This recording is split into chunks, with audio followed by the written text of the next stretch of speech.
Hello， 大家好，我是刘毅。今天我们做到小炒肉。小炒肉下饭又下酒的菜，吃着非常的过瘾。首先准备一块五花肉，去掉猪皮，然后放入冰柜，稍微冻一下子，冻得有点硬，切的时候更好切一点。切出来的片儿它厚薄均匀，切成厚薄均匀的片儿。把切好的五花肉放入水中化开。做小炒肉，切记不要过油和过水，这样的话会影响这个肉的口感和香味。准备杭椒，把瓣儿切掉，然后把杭椒切成滚刀块。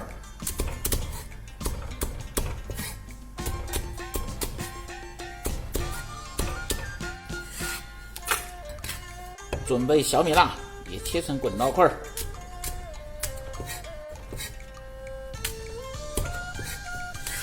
好，再准备整蒜子，把蒜子拍破就可以，这样更出味道。好，把五花肉挤干水分，准备好开炒。把锅首先烧干，下入切好的杭椒和小米辣，干煸一下，这样在炒制小炒肉的时候，它的辣椒味道更香。在炒辣椒的时候，可以放入少许的盐，增加个底味儿。好，把辣椒炒出香味儿，倒出，放入色拉油支下锅，热锅凉油，放入葱油，这样炒肉片的时候它就不会粘锅了。先放入少许的盐，在炒肉的时候给肉增加个底味儿。下入五花肉片。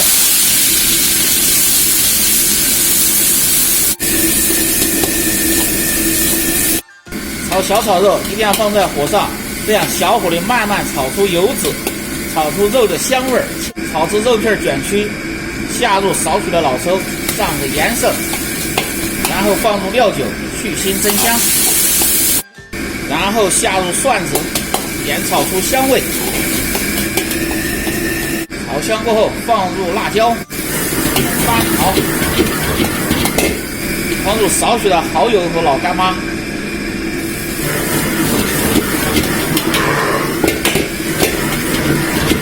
放入蒸鱼豉油炒香，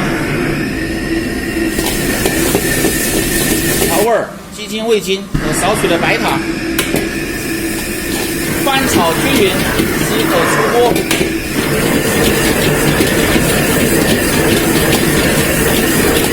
好，关火，放入盘中。